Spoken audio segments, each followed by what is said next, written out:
Primeiro, acredito muito no paranormal e gosto de assistir Ghost Adventures, daquela emissora de TV a cabo que esqueci o nome, e outros vídeos de creepypastas no YouTube. Eu passei por algumas situações que considero paranormais no passado, mas como eu era apenas uma criança e não me lembro de muitas coisas, nunca fui capaz de documentar os incidentes. Então, quando conseguia encontrar um apartamento para alugar barato, eu sabia que algo estava acontecendo lá. A atmosfera nele era estranha, mas eu não deixei isso me incomodar e continuei a querer me mudar para provar para mim mesmo que o paranormal existe. As coisas estavam ótimas e nada fora do comum aconteceu. Pelo menos foi o que pensei a princípio. Depois de alguns dias, houve alguns momentos em que encontrei minhas chaves em lugares diferentes ou sentia uma corrente fria de vento, mesmo com todas as portas e janelas fechadas.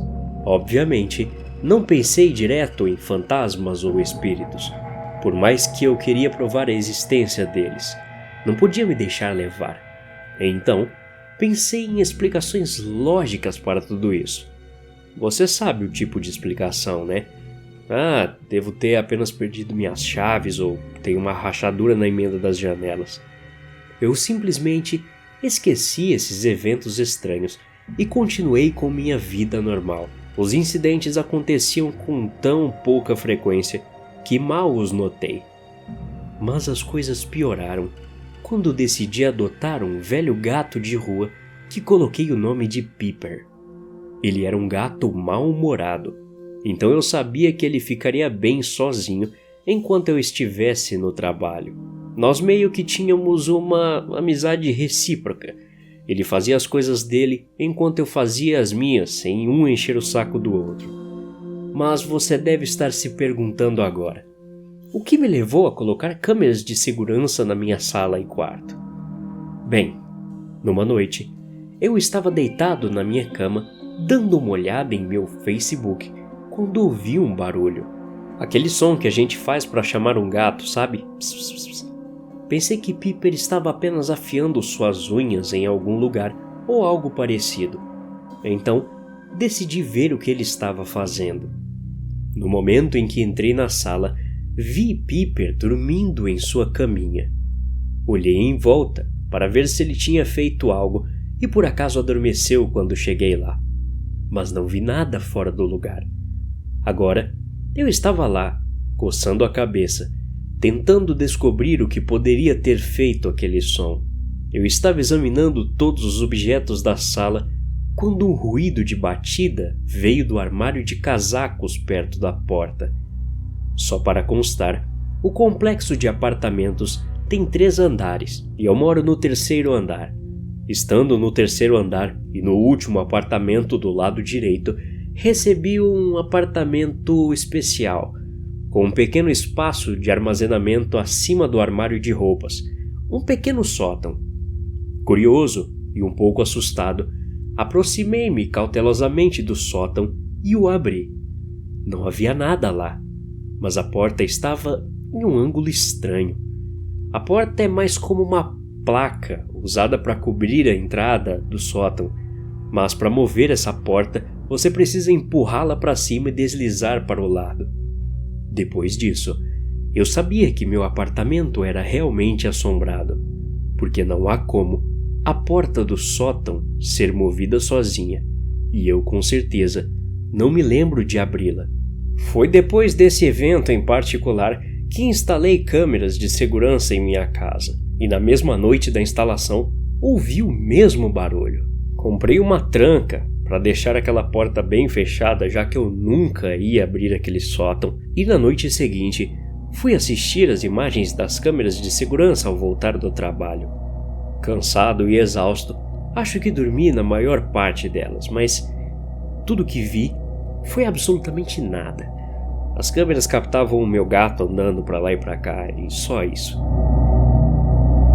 Os dias seguintes consistiram em eu voltando do trabalho esperando que algo aparecesse nas câmeras de segurança, revisando as imagens da noite anterior e tentando me convencer de que não estava com medo ou simplesmente louco.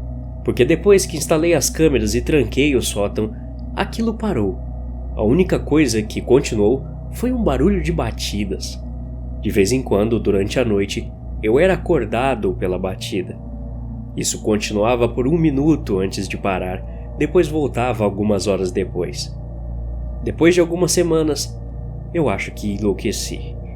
Meus colegas de trabalho notaram minha mudança de semblante e minha produtividade diminuiu. Eles sempre comentavam frases como: "Parece que você acordou do lado errado da cama, hein? Você não dorme há quantos dias? O que você está fazendo aqui? Pede uma folga." É preciso toda a minha força para não xingá-los. Estou agitado pelas pequenas coisas que todo mundo comenta, e isso é muito cansativo. Foi então que finalmente tive coragem o suficiente para chamar um padre local. Perguntei se ele poderia abençoar meu apartamento ou exorcizá-lo. Quando o padre concordou e planejou ir ao meu apartamento depois dos cultos, fiquei tão feliz e contente por não ficar mais acordado a noite toda. Naquela noite adormeci e não acordei em nenhum momento. No dia seguinte, o padre apareceu após os cultos e saiu exorcizando meu apartamento. Depois que ele terminou, agradeci e o acompanhei até a porta. Eu pensei que era o fim disso, mas eu estava tão errado. Alguns dias depois, notei um cheiro terrível que parecia ora estar no meu quarto e ora estar na sala e cozinha. Procurei em todos os lugares para encontrar a fonte do cheiro, mas não consegui. Eu estava preocupado que o exorcismo não tivesse funcionado e pensei em ligar para a igreja novamente quando alguém bateu na minha porta. "Olá, sou Juliana, do AP ao lado. Não pude deixar de notar um cheiro podre vindo do seu apartamento." Uma morena pequena estava diante de mim. Olhei para ela e suspirei. Na verdade, eu estava agora mesmo procurando de onde está vindo esse cheiro, mas não consigo achar. Talvez tenha algum animal morto nas paredes ou algo assim." Juliana olhou para mim e acenou com a cabeça. Conversamos um pouco mais antes que ela tivesse que voltar para seu apartamento. Acabei ligando para o gerente do complexo e expliquei a situação. Ele disse que ligaria para o controle de animais para verificar se havia cadáveres de bichos apodrecendo nas paredes. Demorou alguns dias para eles procurarem completamente o apartamento inteiro, mas não conseguiram encontrar a fonte. Dentro daqueles poucos dias, o cheiro piorou e começou a me dar dor de cabeça. Era tão ruim que tive que ficar na casa de um amigo meu até que eles descobrissem o que era. Retirei as câmeras para levá-las comigo. No momento em que as tirei, percebi que tinha as deixado gravando durante todo esse tempo. Perguntei à minha tia se ela poderia ficar com Piper para mim, já que meu amigo é alérgico a gatos. Ela disse que sim, então o deixei primeiro lá. Quando cheguei na casa do meu amigo, liguei o sistema das câmeras e comecei a reproduzir os vídeos que tinham sido gravados, assistindo desde o primeiro. Eu gostaria de não ter feito isso, porque descobri que não era um fantasma que estava me assombrando, mas sim um vivo. Eu assisti horrorizado uma parte da primeira noite que as câmeras gravaram, que eu acabei não assistindo porque dormi, quando um homem saiu do armário e se moveu lentamente para o meu sótão. Me senti mal. Estive dormindo em um apartamento com um homem escondido em minha casa. Corri para o banheiro e vomitei todo o almoço.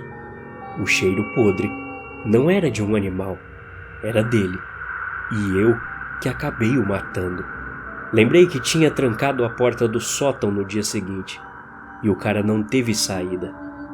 As batidas eram dele tentando chamar minha atenção, mas ele estava ficando muito fraco.